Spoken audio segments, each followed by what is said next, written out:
Attention, human scum.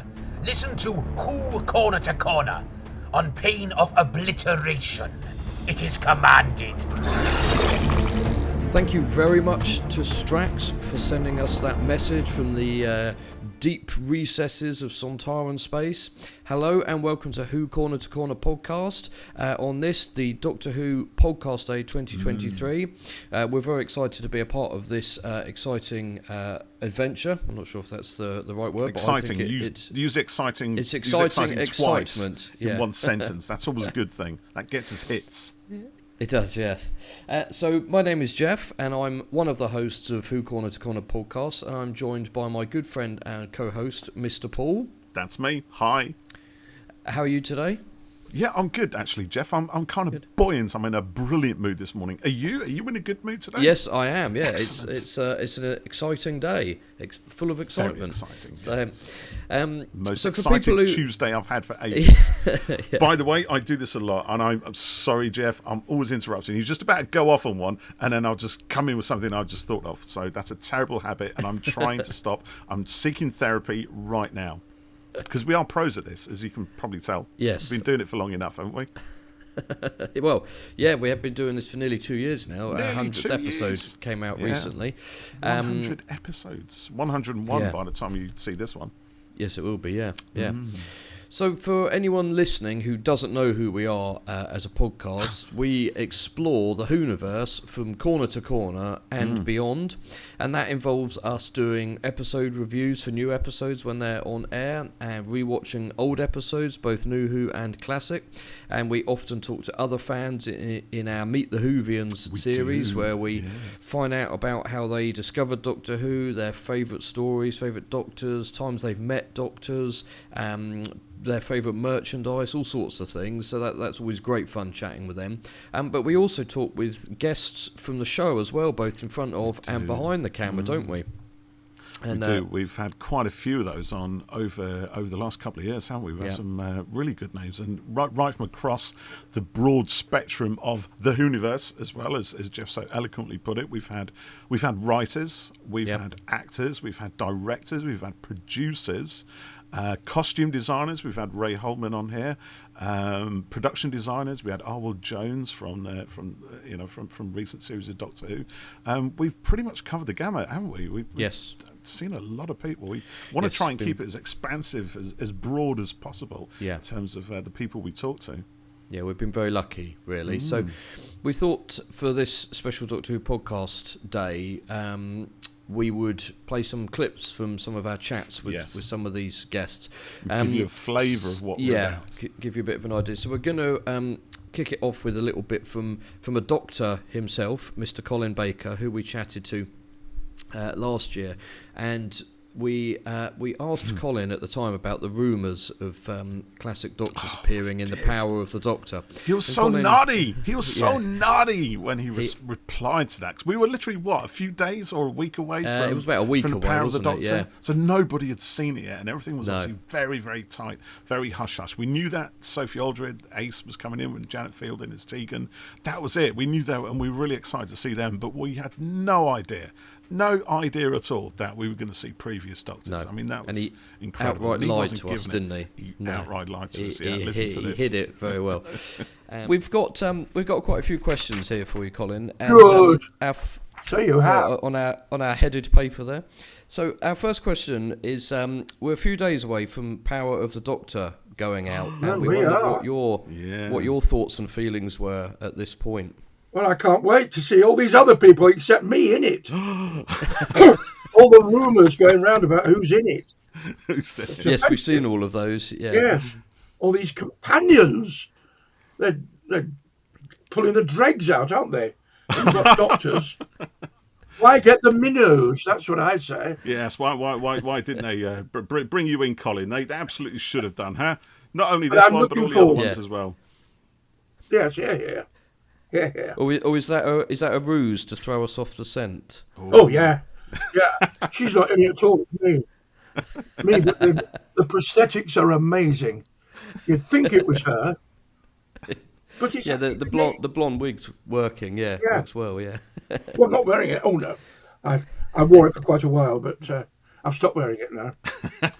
So, yes, Colin totally lied to us. And then when I was watching the episodes, I'm sure you did the same thing, Paul, a couple of days later, I basically leapt up and went, he lied, and pointed at the TV. Yeah, so that was your one reaction to that brilliant sequence in Power of the Doctor. Yeah. The only thing you're thinking about, forget about the wonder of all the Doctors appearing, it's just Colin. You lied to us, Colin! Yes.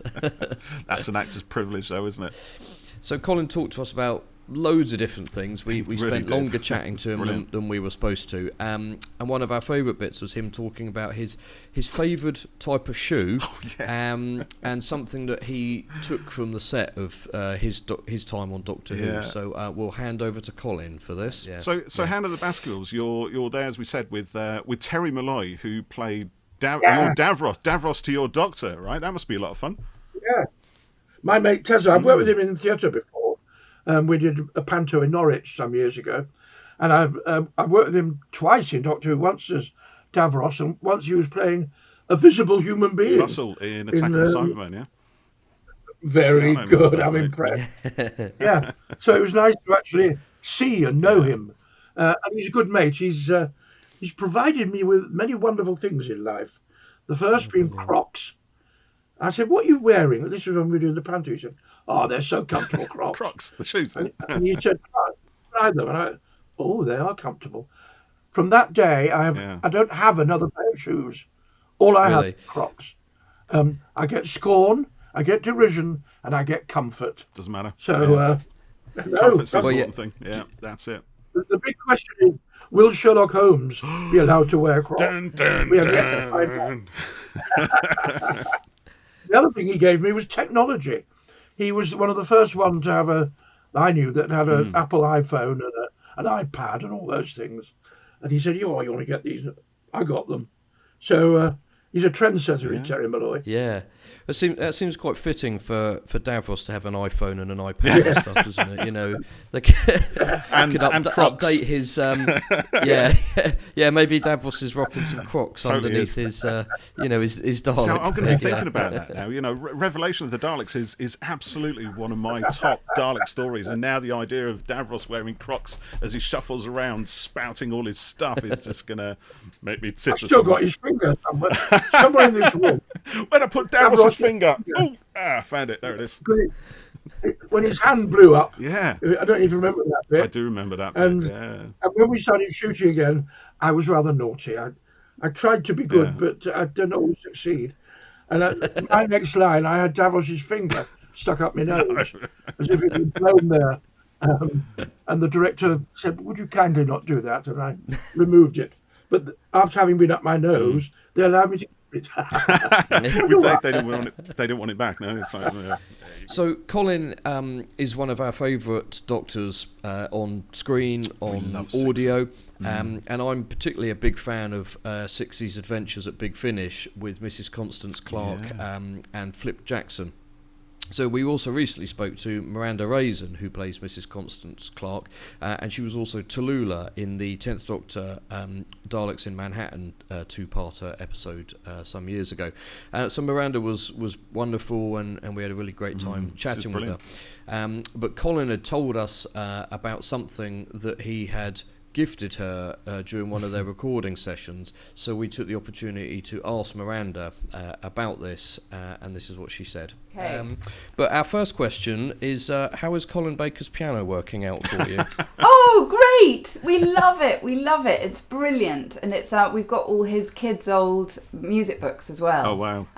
So his grown-up daughters, and they've got kind of Lally loves, I don't know, whatever, or kind of things they've written on them, and all the sort of grade ones. No, it's lovely, really lovely. The only there's a time in the morning. It's a bit like no, not before school. Before school. But it's lovely. It's the coziest thing in the house. We've had to kind of the rest of the house just has to live up to it now. Oh, brilliant! Yeah. We spoke to Colin a little while ago, and he told us that you'd commandeered it from him. So we said, well, we're talking to you soon, so we'll make sure to ask. Well, I think it was of such sentimental value to him and to them. They just really wanted it to go to a home where there might be so now she will learn whether she wants to or not. She's forced by Who tradition. Yeah. So as I said, I'm quite a big fan of the Sixth Doctor and Mrs. Clark and Flip, and we also spoke to Lisa Greenwood, who plays Flip. Yeah, and she was lovely, wasn't she? She was been fabulous. She'd come out of COVID as well, a really bad sort of long COVID episode, isn't it? Where she'd opened been up very to us, she told poorly. us about her experience as well, which was really moving. Yes, and it's quite inspiring, really. But we asked her how she got into Big Finish, and she told us quite an amusing story about one of the first things that she did professionally after graduating at drama school, and then how it led to Big Finish, and kind of how that all progressed for her. So we'll hand over to Lisa and just say, don't take the drugs. Yeah. But yeah, my first the first Big Finish job I ever did was one of my first acting jobs. Was it really? I'd never done really anything before. I did a government drugs campaign, which was weird. I did that one job where I was like, take the drugs. I don't know why I was take the drugs. Is it? Yeah. Inverse messaging. I thought it was going to be one of those say no to drugs. Yeah, no, say no. Take the drugs. Person. And I thought, I don't know what made people look like I could be that person.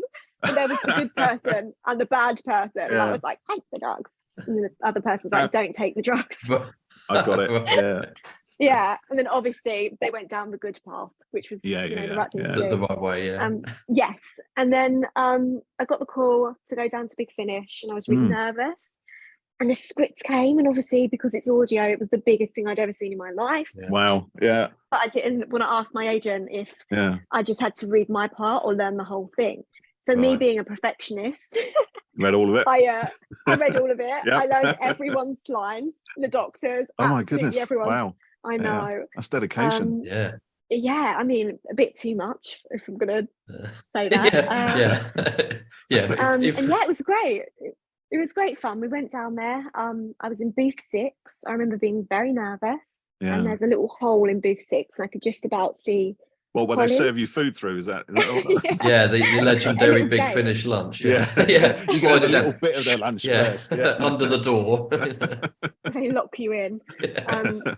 Record. To my left, I saw. To my left, I saw Maggie, and then to my right, I saw Colin. Yeah, Stables. And it was only a few lines. Maggie was lovely. Really, really kind and soft. And it was my first introduction to Big Finish. Yeah. Oh, wow. And then it led to more after that. So when we spoke to Miranda, she said that it's quite sort of theatre in a way with their kind of cast, and if they like someone, and they've done a smallish part, they'll often bring them back for more, because that's what happened with her. A bit like you. As you probably know, she did a couple of other stories and then was asked to become Mrs. Clark. Yeah. So how did it go when they gave you the call to say they wanted you to come back? How did that all happen? I was very excited. It was obviously at the start of my acting journey. Like I hadn't really done a lot of things, and they asked me to come back and be a regular. And I just thought, this is great. This is really, really great. And I slowly learned that you don't have to obviously memorize the whole script, which made life a lot easier for me. Yeah. But I got put into booth 1, and to the left of me was Colin, and to the right of me was the production team, the directors. So it became more of a collaborative approach. I could act off Colin, get the notes from the directors, and that was the difference, I think. The main difference. And what a lovely thing for you as an actress to, have done that kind of small role and have impressed them that much that, that they asked you to come back and be a regular. It's the kind of thing like, any actor, wants, isn't it, to get a recurring role, or like, for me as a regular income, Jeff. Yeah, to be, as a videographer, that's to get what we all need. repeat jobs and stuff, So yes, I think that's fantastic that they asked you back like that. Yeah, that's brilliant. So, as mentioned, also we talked to Arwell Jones, the production designer on 13's TARDIS, which is quite different to what had gone on before, hadn't it? But Arwell had been involved in production for a few years, sort of on and off before that. And of course, when Jodie Whittaker took over as the Doctor and the new production team came in, he was very much a part of that. And one thing that got me, as we were talking to him, Jeff, was was when he started talking about the thought that went into the whole design of that TARDIS console room.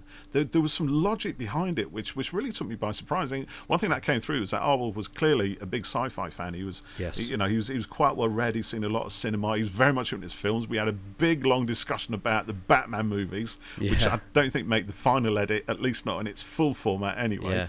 But of course, he told us some of that reasoning behind behind the design of the TARDIS console room. So let's have a listen at Arwell's logic for the big orange crystals. And then the TARDIS was another one where I'd had these ideas about playing with crystals, and also sometimes it's good to have this play with. Not reality, because it's not reality, but just to give you a little anchor point somewhere. And I was reading about time crystals. You just literally go, right, I'm going to type time crystals into Google, and then Google, see what comes up. Yeah, and it came up. I can't remember exactly where I found it now, and I'm not in any way a physicist, so I couldn't tell you how this.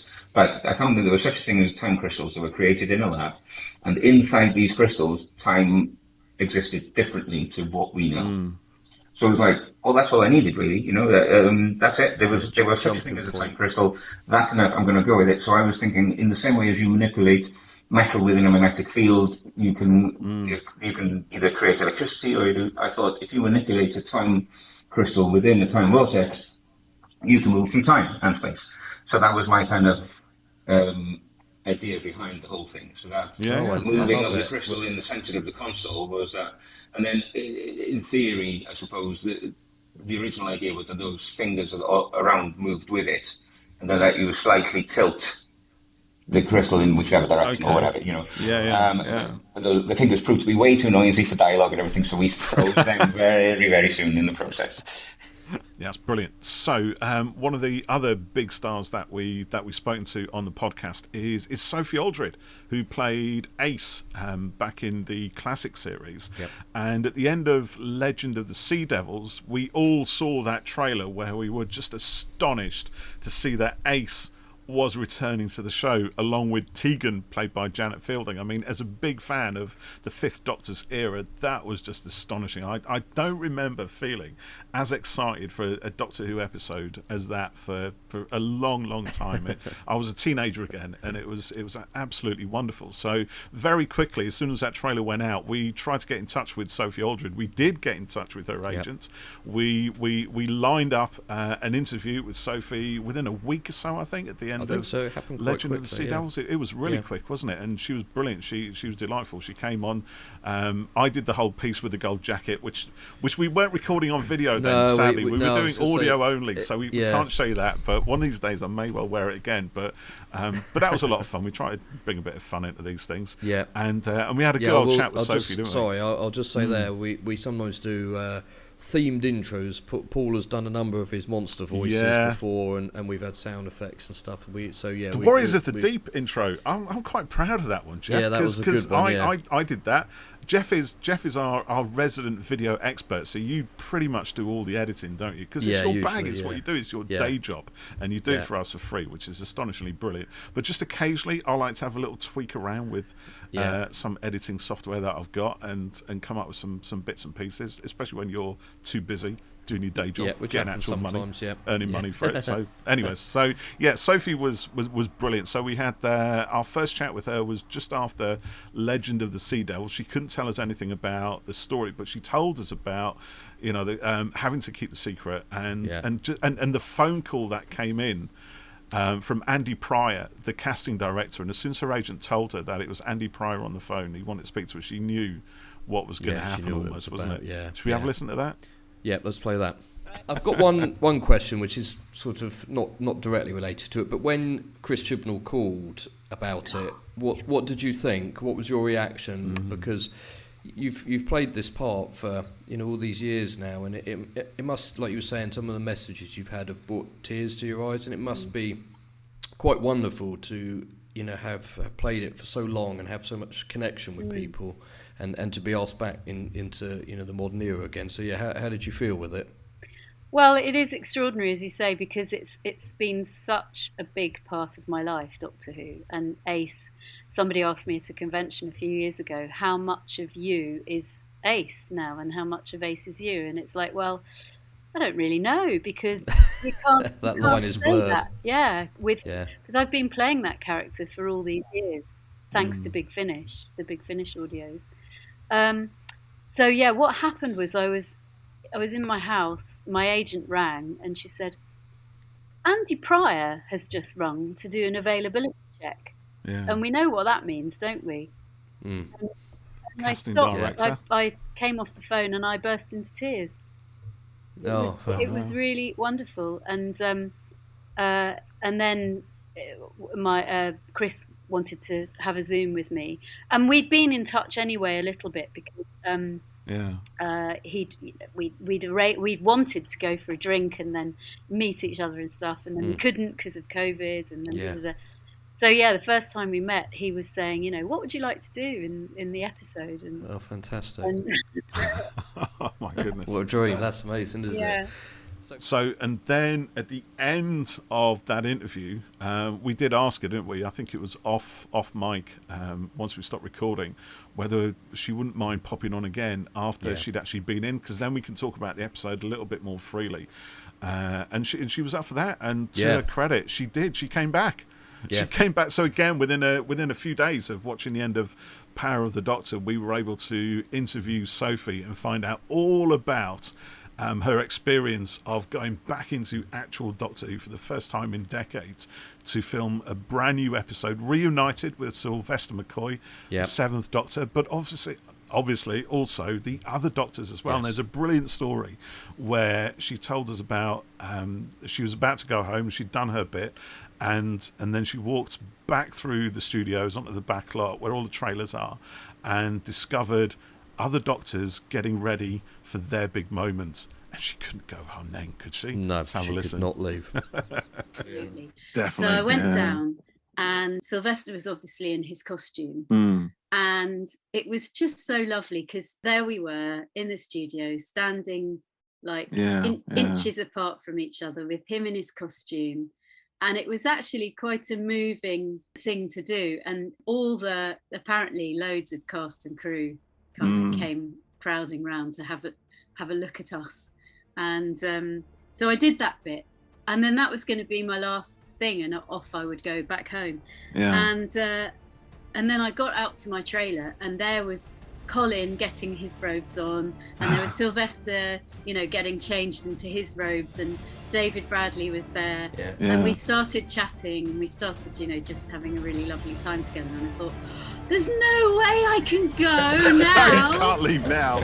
So yeah, Sophie was brilliant. It was great fun talking to her, and she was also really kind enough to sign something for me. I sent her the sleeve for At Childhood's End, which is the book that she wrote, and she signed that, and it came back with a classic Ace picture postcard thing that she signed as well. So that was really lovely from her. So as you heard, this little episode started with a message from Strax, which we were lucky enough to have recorded by Dan Starkey when we spoke to him, and as you probably know, Dan plays everyone's favourite Sontaran Strax and many other Sontarans as well, and we had a chat with Dan about melting Sontaran faces. That's brilliant. It was funny. Yeah, I mean, Dan was a live wire, wasn't he, throughout the whole thing? He was just brilliant to talk to. When you get an idea of what actors are like from their on-screen personas, and obviously he's playing the Sontaran, but Dan is just so full of it. He talks at 100 miles an hour, and he's just got loads and loads of stories. And I really enjoyed this one with the melting heads. It was a lot of fun. So have a listen to this. Just simply, when I was doing Strax, having wonderful lines written by Stephen Moffat and sort of being threatening, getting to do my own stunts, and also making people laugh. It's a wonderful combination of things. So yeah, the only drawback is 3 hours of being glued into it. But that's a small price to pay. Yes, yeah. So did that side of things get quicker over time? You hear like Dave Bautista when he's playing Drax, for example. It used to take hours for in the first Guardians film, and then they got it down by half on the third one and stuff. But he's still standing there for hours getting suited up. So did they speed your Yes, process and up? certainly they get used to the process, so it does speed up a bit. But ultimately there are some things which it just takes as long as it takes, and inevitably the first thing which happens when you get stuff glued on your face, it's dependent, it's just on the day it can be very different. If it's a hot day, then you'll perspire. If it's a cold day, other things will happen. It's basically, as soon as it's glued onto your face, it wants to slide off it. So then it's the prosthetics team's job to keep on gluing it on. So as you can imagine, if you're called to set at 8 o'clock in the morning, as you would do, so you get in the chair for 5, so it's it all sort of works back, and then you're not used until 10, as it sort of happens, because every day on a TV or film set, it's very practical. It's problem solving. You've got to wait around. You block it at 8 o'clock, but then you're not used until for another 3 hours. It'll have sort of started to migrate slowly southward. So so it's kind of it's a prolonged process, and then after lunch as well, they've got to do an entire repatch job. So it's kind of a So you don't Nice, That image has given me an idea for a story, some sort of Sontaran horror where the faces are... The final bit of Indiana yes. Sontaran horror face. Readers of the Lost Sontaran Ark, yes. Yeah. So whilst we've been doing our podcast, like we said earlier, we've talked to other fans, which has been great. We've made some really good friendships with people from all over the world through our shared love of Doctor Who. So do check out the Meet the Whovian episodes that we've done. They've been a lot of fun. A lot of fun. Sometimes very chaotic. Sometimes, we sometimes we do them kind of one-on-one with people and then edit them all together. And then a couple of times we've had multiple people live in sort of Who Corner to Corner's chat show. We had one which was curated obviously by ourselves, but we had a guest curator on, didn't we? We did, John yes. O'Mathers, who plays Passenger. Yes. In Doctor Who Flux, and he was great as well. He was love really Johnny. good. We're going to have him back on again. Yes, we should do, because he's so funny and he's got so many stories to tell, and he's a brilliant character and a great mate. Yeah. Check out the episode with him as well. So we've been really lucky to talk to people, from all sorts of areas of the show. Recently we spoke to Stephen Gallagher, Keith Temple, and Phil Ford, who were the writers of various episodes and then recent Target novel adaptations of them as well. We've spoken to Darren Scott from SFX magazine. That was a lot of fun. That was a really good chat as well, wasn't it? Proper geek out. Really, yes, between the three of us. A lot of geeking the full out there, 2 hours as well we put on that podcast. Epic. I think that was our Darren longest was one, like, wasn't it? "You're not going to put the whole 2 hours out, are you?" Yes, because it's easy. We are, yeah. Don't have to edit it then. But it was 2 hours of absolute fun and frolics. It was a good old chat. It was really good, yeah. And we've also spoken to Beth Chalmers, Lisa McMullin, who are Big Finish writers and actors. We've spoken to Lauren Cornelius, who does Big Finish as well. Azir Salim, who was a director on Flux. We spoke to Pete Levy, who was the producer on Flux. We've spoken to Ella Road, who wrote Legend of the Sea Devils. Brilliant that's a really good one for any Tasman fans out there. That's a must listen. Chris Chapman, who is involved with a lot of the special features on the collection sets. Blu-rays, Kevin McNally, who was in Flux. Sam Sproul, who played Swarm. We've done loads of people. And Bhavnisha Palmer as well, who played Sonia Khan. And don't forget Ray Holman, the first celebrity guest. Ray was one of the first big names we had. Who actually was talking there about Wolf, which is now on TV, isn't it? It's finally seen the light of day, this project that you couldn't tell us too much about back then. It was almost 2 years ago. Well, pushing 2 years ago, We started this in October 21. Yeah, just before Flux was airing, and we spoke to Ray pretty soon after we started. About February, I think, wasn't it? Yeah. And we managed to do an episode every week, really. Yeah. So this episode here, which is part of Doctor Who Podcast Day, is a sort of bonus episode, because normally we release at 6 p.m. on a Sunday. But this DWPD event is to celebrate the history, community and creativity within Doctor Who podcasting for creators like ourselves and listeners alike. And there's a lot of Doctor Who podcasts out there. They're all brilliant. Some of them, focus on the books, don't they?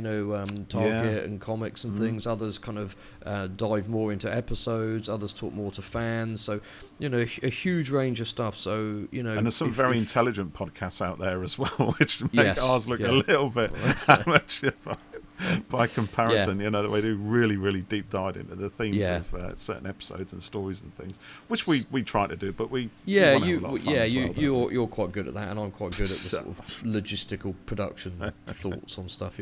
But yeah, if you haven't listened to us before, do check us out, and we hope you'll stick with us and help explore the Whoniverse with us. And to the guys running Doctor Who Podcast Day, thank you. This is great, and it's really great to be part of it. So that's it for this special episode, and we'll be back on Sunday this week with an episode rewatch commentary for the Ninth Doctor Adventure Boomtown. Yes, a lot of fun. So tune in for that, and stick with us, and we'll see you in the Whoniverse very soon. See you then. Bye for now. Take care. Bye.